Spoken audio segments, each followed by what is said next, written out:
ओम शांति। योग युक्त जीवन बनाना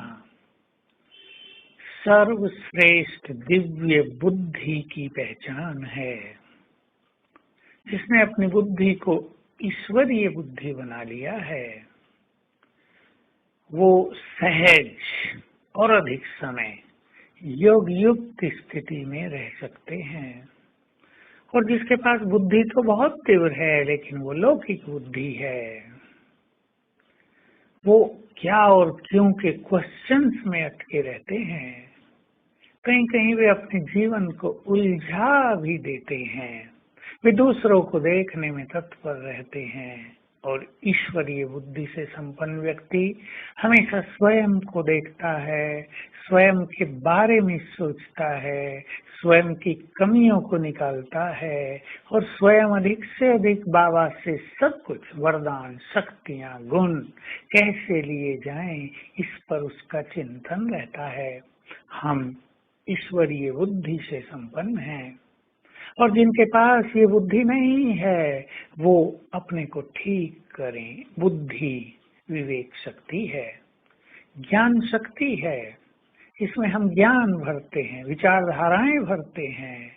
पहले की विचारधाराओं को चेंज करके अब जो ईश्वरीय विचार हैं, जो ईश्वरीय मान्यताएं हैं, जो उनके गॉडली कंसेप्शंस हैं, उनको जीवन में संभालें, बुद्धि में संभालें तो हमारी बुद्धि ईश्वरीय बुद्धि बनती जाएगी।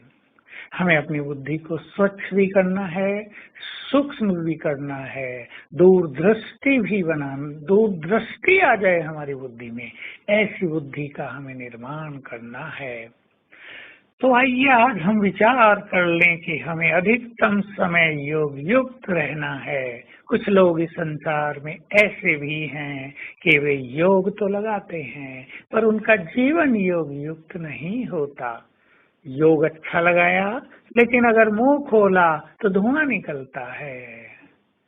दूसरों के बारे में कटु दृष्टि रहती है, दूसरों का अपमान करने की इच्छा रहती है, अपने मान को पाने की इच्छा रहती है, कहीं ना कहीं आसक्त रहते हैं, अटैच्ड रहते हैं। ये सब योग युक्त आत्मा के लक्षण नहीं है।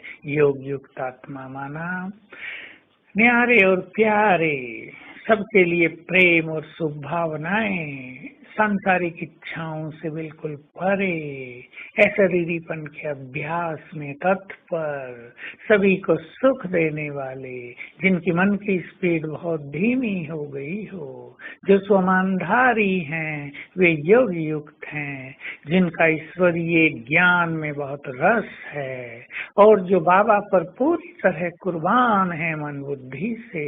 केवल वही, केवल तू ही तू, सब कुछ तेरा, मेरा हर कर्म भी तेरा, ये समर्पण भाव जिनके पास है, ऐसी आत्माएं योग युक्त आत्माएं कहलाती हैं। और ये आत्माएं प्रभु को बहुत प्रिय हैं क्योंकि उनके द्वारा फैलने वाले वाइब्रेशंस संसार का बहुत बड़ा हित करते हैं। सच कहें तो ऐसी आत्माएं संसार के लिए वरदान हैं।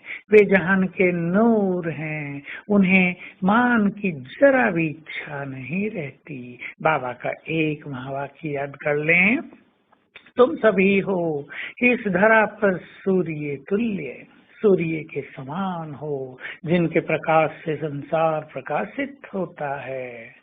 और ये मानशान हैं छोटे छोटे दीपक, वो भी टिमटिमाते दीपक।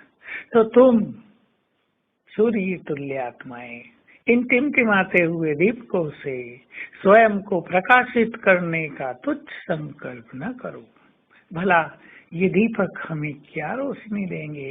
इन मान शान को छोटे छोटे दीपक मान लें और इनसे मुक्त हो जाएं और अपने स्वमान में स्थित रहेंगे।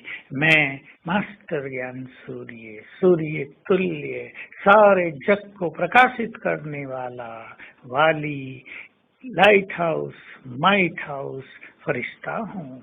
ये बहुत ही सुंदर हमारा स्वमान है। आज सारा दिन हम इस नशे में रहेंगे, हम कितने महान, जिनके प्रकाश से जग प्रकाशित होता है, और फिर ज्ञान सूर्य को अपनी आंखों के समक्ष देखेंगे और फील करेंगे उनका संपूर्ण प्रकाश मुझ में समा रहा है। ओम शांति।